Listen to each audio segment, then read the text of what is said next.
Hello everyone, this is प्रतीक गुप्ता और हम आपको दीवाना बनाने वाले हैं ई सरल की दीवाना बना दे सीरीज के साथ। इसमें हम हर कंसेप्ट को इतने अमेजिंग विजुअलाइजेशन के साथ और इतना इजीली आपको समझाने वाले हैं कि आप पढ़ाई के लिए दीवाने हो जाओगे। और कहते हैं ना कि कुछ भी बड़ा करना है, कुछ भी बड़ा बनना है, तो जो आप कर रहे हो उसके लिए दीवाना बनना पड़ेगा। आज का जो टॉपिक है यार, ये एक ऐसा टॉपिक है, आप अपने 2-3 साल की पूरी पढ़ाई खत्म कर देते हो बट उसकी फील नहीं आ पाती, वो विजुअलाइज नहीं हो पाता कि यार एक्चुअली में चल क्या रहा है। आज हम पढ़ने वाले हैं कि कोई भी रिएक्शन जब होता है, पढ़ने तो क्या वाले, मूवी है तो एक, कोई भी रिएक्शन जब होता है तो वो एक्चुअली में होता कैसे है, एक एटॉमिक, एक मॉलिक्यूलर लेवल पर। ठीक है, तो यहां पे ये हमारा भाई है मॉलिक्यूल। ठीक है, ये हमारा कौन है, ये हमारा भाई है मॉलिक्यूल। आज इसके लिए देखना अपन क्या क्या करेंगे, बहुत ही मजा आने वाला है, बहुत मजेदार आज का लेक्चर होने वाला है। छोटा सा लेक्चर पर बातें बहुत बड़ी बड़ी। कुछ बच्चों को ऐसा लगता है सर ये तो बहुत बेसिक बात है भैया, तो ये जब तक समझ में आता नहीं है ना, जब तक आप आगे रटते रहते हो। और मैंने तो कसम खाई है, केमिस्ट्री आप रटोगे नहीं, केमिस्ट्री आप समझ के पढ़ोगे। चलिए तो आगे चलते हैं। ये हमारा मॉलिक्यूल है। ठीक है, आप इसको ऐसे नहीं देखते हो, आपके लिए तो मॉलिक्यूल ऐसा दिखता है, आप इनको मॉलिक्यूल मानते हो। थोड़ा सा फैंसी तरीका मॉलिक्यूल को देखने का ये है, पर एक्चुअली में अगर मैं जूम इन कर लूं और मैं ये देखना चाहूं कि मॉलिक्यूलर लेवल पे एक्चुअली में मॉलिक्यूल्स दिखते कैसे हैं, वो अभी आपको दिखाऊंगा। तो आज के लेक्चर में हम क्या करने वाले हैं, आज के लेक्चर में हम ये समझने वाले हैं कि कोई भी रिएक्शन कब होता है, क्या कंडीशंस होती हैं, कब रिएक्शन होगा, कब नहीं होगा, ये सारी चीजें आपको एक एटॉमिक लेवल पर समझने आने वाली है। तो यार ये हमारे जो मॉलिक्यूल्स होते हैं वो रुके हुए नहीं रहते हैं, वो चलते रहते हैं, इधर उधर, यहां टकराएंगे वहां टकराएंगे, उनमें काफी ज्यादा एनर्जी होती है। अभी मैं गैसेस की बात कर रहा हूं, ये हमारी ऑक्सीजन की गैस है 522 केल्विन पे, ये इतना प्रेशर इस कंटेनर पे एक्सर्ट कर रही है। तो ये हमारे मॉलिक्यूल्स है, देखो गोल गोल घूम रहे हैं, आजू बाजू जा रहे हैं, इधर उधर टकरा रहे हैं, खूब धमा चौकड़ी इन्होंने यहां पे मचा रखी है। तो सबसे पहले आप अपने दिमाग में कोई भी चीज आपको बोले ये ऑक्सीजन गैस है, तो वो सिलेंडर वाली इमेज नहीं बनानी, ऑक्सीजन सिलेंडर वाली, ये वाली इमेज बनानी है। ठीक है, तो अब हमको समझ में आ गया कि यार ये मॉलिक्यूल्स जो हैं ये चलते रहते हैं, घूमते रहते हैं, इधर उधर आगे पीछे जाते रहते हैं। ठीक है, तो जब भी मैं केमिस्ट्री बोलता हूं तो हमारे दिमाग में जो सबसे पहली चीज आती है वो आती है ये रिएक्शंस। ठीक है, H2 + Cl2 giving 2HCl, Mg + 2HCl giving MgCl2 + H2, या फिर ये एसिड बेस का reaction HCl + NaOH giving NaCl + H2O। तो एक बात बताओ, आपको कैसे पता लग गया सर कि ये रिएक्शन हो जाएगी, या ये रिएक्शन हो ही क्यों रही है? आपने एक कंटेनर में H2 और Cl2 को बंद कर दिया, इनको आपस में कैसे पता चल गया कि रिएक्ट करके HCl बनाना है? क्या H2 ने Cl2 को इन्विटेशन भेजा था क्या? ऐसा होता है क्या कि अरे H2 ने क्लोरीन आजा मिलके HCl बनाते हैं? ऐसा नहीं होता है, सैडली ऐसा नहीं होता है। अंदर वाली दुनिया में, एटम्स वाली दुनिया में MgHCl को आवाज नहीं लगाता है। क्या होता है वो अभी समझेंगे। ठीक है, तो एक काम करते हैं, एक सिंगल रिएक्शन पे फोकस करते हैं जो है H2 + Cl2 गिविंग 2HCl। मैंने आपको क्या बोला था? मैंने आपको बोला था कि मॉलिक्यूल्स भाग रहे हैं। ठीक है, मॉलिक्यूल्स भाग रहे हैं एट ऑल टाइम्स। अब जरा ध्यान से सुनना, एक मॉलिक्यूल इधर भाग रहा है, एक मॉलिक्यूल उधर भाग रहा है। हमने ये भी देखा था उस कंटेनर के अंदर की टक्कर होती है। क्या होती है? टक्कर होती है, और ये टक्कर ही एक्चुअल रीजन है किसी भी रिएक्शन होने का। आपको विजुलाइज करके दिखाते हैं, क्योंकि ई सरल है तो सब सरल है। देखो अब जरा ध्यान से, ये H2 का मॉलिक्यूल, ये Cl2 का मॉलिक्यूल इधर उधर घूम रहे हैं। जब अगर ये इस तरह से टकरा गए तो HCl का मॉलिक्यूल बन जाएगा। वापस से आपको जरा दिखाते हैं, ये H2 का मॉलिक्यूल आ रहा है, ये Cl2 का मॉलिक्यूल आ रहा है। इनको ये नहीं पता कि हमको रिएक्शन करना है, बस ये टकरा गए और ये ऐसी कंडीशंस के अंदर टकराए कि मॉलिक्यूल बन गया। इसका मतलब हमको जो बात समझ आई, पेन का कलर चेंज करेंगे फटाफट से, अच्छे कलर से लिखेंगे, पर ये चेंज नहीं हो रहा है। हो जा भैया हो जा। तो क्या समझ में आया कि रिएक्शन हुआ कोलिजन के कारण। अब यार आप सोचोगे भाई साहब कोलिजन तो फिजिक्स में काम आता है। नहीं, कोलिजन केमिस्ट्री में भी काम आता है। दुनिया में जो भी रिएक्शन हो रहे हैं वो कोलिजन के कारण हो रहे हैं। आपने एक कंटेनर में दो स्पीशीज को पटक दिया, वो कोलाइड हुए और रिएक्शन हो गया। तो अगर अब आपसे कोई भी कारण पूछे कि रिएक्शन क्यों होता है, तो आप बोलोगे कोलिजन के कारण होता है।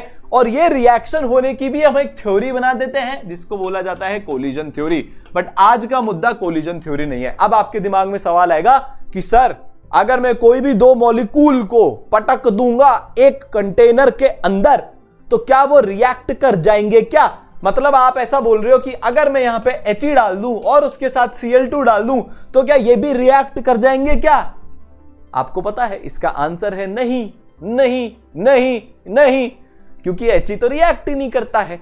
तो सर अब हमको कैसे पता चलेगा, या दुनिया में किसी को भी कैसे पता चलता है, या उससे भी बड़ी बात इन दोनों को कैसे पता चलता है कि भैया रिएक्शन करना है कि नहीं करना है?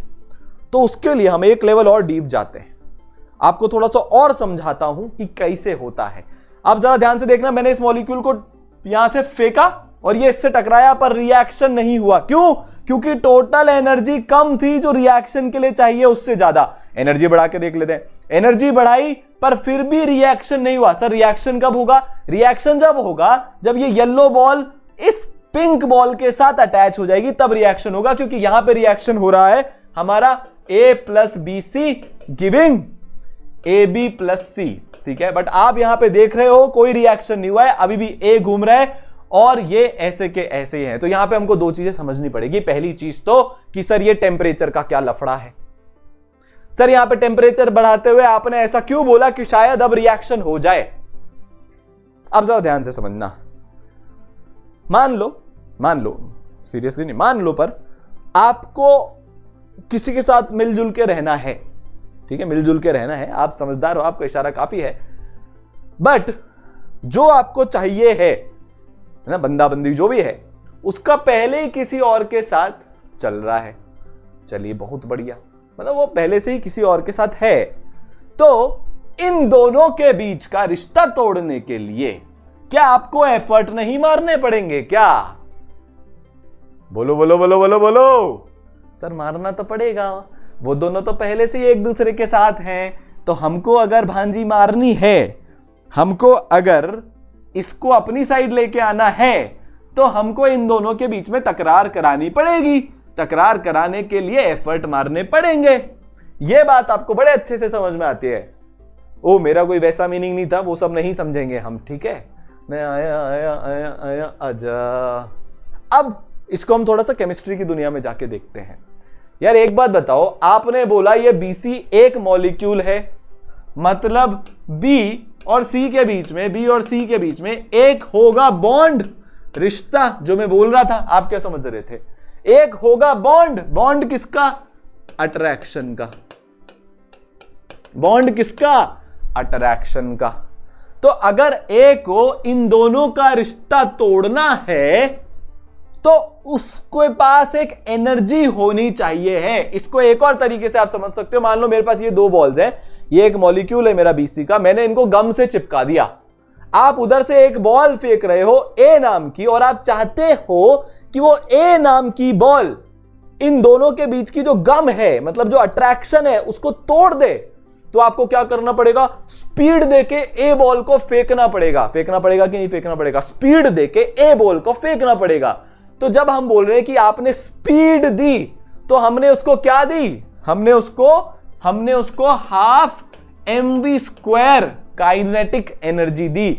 मॉलिक्यूल्स की दुनिया में अगर आपको काइनेटिक एनर्जी देनी है तो आपको टेम्परेचर बढ़ाना पड़ेगा, आग लगानी पड़ेगी। यहां पे काफी फिट बैठ रहा है। इन दोनों के बीच में आग लगाने के लिए आपको टेम्परेचर बढ़ाना पड़ेगा, तब जाके A के पास इतनी एनर्जी आएगी कि वो B और C के बीच के बॉन्ड को खचाक खचाक खचाक तोड़ पाएगा। सर पर एक बात बताओ, आपने तो यहां पे एनर्जी दे दी, फिर भी ये A, B और C के बीच के बॉन्ड को नहीं तोड़ पाया। अरे भैया अब जरा ध्यान से देखियो, ठीक है। ये जो A है, ठीक है, जब हमने इसकी B से टक्कर कराई तब उतनी एनर्जी नहीं दी थी। अब जब हम एनर्जी बढ़ा रहे हैं, अभी देखना हम एनर्जी बढ़ाएंगे, ये हमने टेम्परेचर बढ़ाया, एनर्जी बढ़ गई, तो ये A कभी भी B से डायरेक्टली टक्कर ही नहीं कर पा रहा है। तो जिसके साथ रिश्ता बनाना है उसके पास तो लेके जाना पड़ेगा। सिर्फ टक्कर यार, अब आप ए को सी से टक्कर करा दोगे, अब यार ए और सी थोड़ी ना आपस में मिलना चाहते हैं, ए और सी को थोड़ी ना आपस में रिश्ता बनाना है, रिश्ता तो ए और बी को बनाना है। इसका मतलब टक्कर दो सही लोगों के बीच में होनी चाहिए। तो अब दो सही लोगों के बीच में टक्कर करा देते हैं। ध्यान से देखना, एनर्जी बढ़ी हुई है, ये आया ओ, ए और बी के बीच की टक्कर हो गई। मतलब एक चीज जो हमें समझ में आई, टक्कर का डायरेक्शन या बोल लो ओरिएंटेशन सही होना चाहिए है। जब ओरिएंटेशन डायरेक्शन सही होगा टक्कर का, तब रिएक्शन होगा। तो हमको एक बात यह समझ में आई कि टेम्परेचर सही होना चाहिए है और डायरेक्शन सही होना चाहिए है, और तीसरी कंडीशन जो इंप्लाइड है कि टक्कर होनी चाहिए है। इसका मतलब एक चीज समझ में आई कि अगर टक्कर सही डायरेक्शन में हो जाए और टेम्परेचर भी सही हो तो रिएक्शन हो जाएगा। चलो, अब सिर्फ एक आखिरी सवाल बचता है किसी भी रिएक्शन के लिए कि सर ये रिएक्शन कितना आगे जाएगा, कितना परसेंट प्रोडक्ट बनेगा, या फिर प्रोडक्ट बनेगा कि भी नहीं बनेगा। टक्कर हो गई मान लो, ठीक है, टेम्परेचर भी बढ़िया था, डायरेक्शन भी बढ़िया था, तो प्रोडक्ट बन ही जाएगा। सही बात आई समझ में। पर कितना प्रोडक्ट बनेगा यह भी इंपॉर्टेंट क्वेश्चन है, और उसके लिए एक सिंपल सी कंडीशन होती है, और वो ये होती है, ये ग्राफ के चक्कर में मत पड़ना, सिर्फ आपको एक चीज बता रहा हूं कि ये रिएक्टेंट की एनर्जी है और ये प्रोडक्ट की एनर्जी है। जब प्रोडक्ट की एनर्जी रिएक्टेंट की एनर्जी से कम होगी तो रिएक्शन बहुत ही अच्छे से होगा, बहुत ही आगे जाएगा। तो अगर मैं व्हाइट वाले को केस 1 बोलूं, ब्लू वाले को केस 2 बोलूं, तो व्हाइट वाले के केस में रिएक्शन बहुत बढ़िया होगी, प्रोडक्ट बहुत ज्यादा बनेगा। पर अगर मैं केस 2 में बोलूं, 1 वाले केस में रिएक्शन बहुत आगे तक जाएगा। तो 1 में प्रोडक्ट का फॉर्मेशन काफी अच्छा होगा, 2 में प्रोडक्ट का फॉर्मेशन काफी बुरा होगा। क्यों? क्योंकि ये जो प्रोडक्ट है इसकी एनर्जी 2 वाले केस में, ये 1 वाला केस है, 2 वाले केस में प्रोडक्ट की एनर्जी रिएक्टेंट से ज्यादा है। तो यार जो नया रिश्ता बना उनमें स्टेबिलिटी नहीं थी, जिस दिन बने उसी दिन से लड़ाई झगड़े चालू। तो होगा क्या आपको पता है?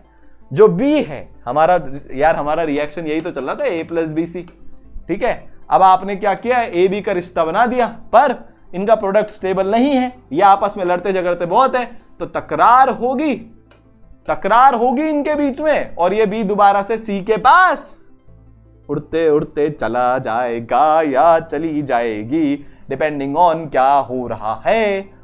तो यार बस इतनी सी चीज होती है रिएक्शन करवाने में। अब आप इसको घोटे लगाते रहते हो, टेम्परेचर अप्रोप्रिएट होना चाहिए, ओरिएंटेशन प्रॉपर होना चाहिए, product should be more stable then reactant, और ये और वो, फिर हम 15 दिन में भूल रहे हैं।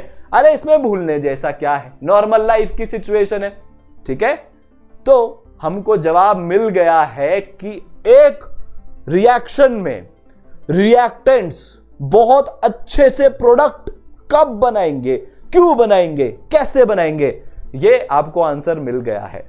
तो केमिस्ट्री भी वही जो दीवाना बना दे। ऑल द बेस्ट, पढ़ते रहिए, फोड़ते रहिए और आनंद लेते रहिए, मचाते रहो।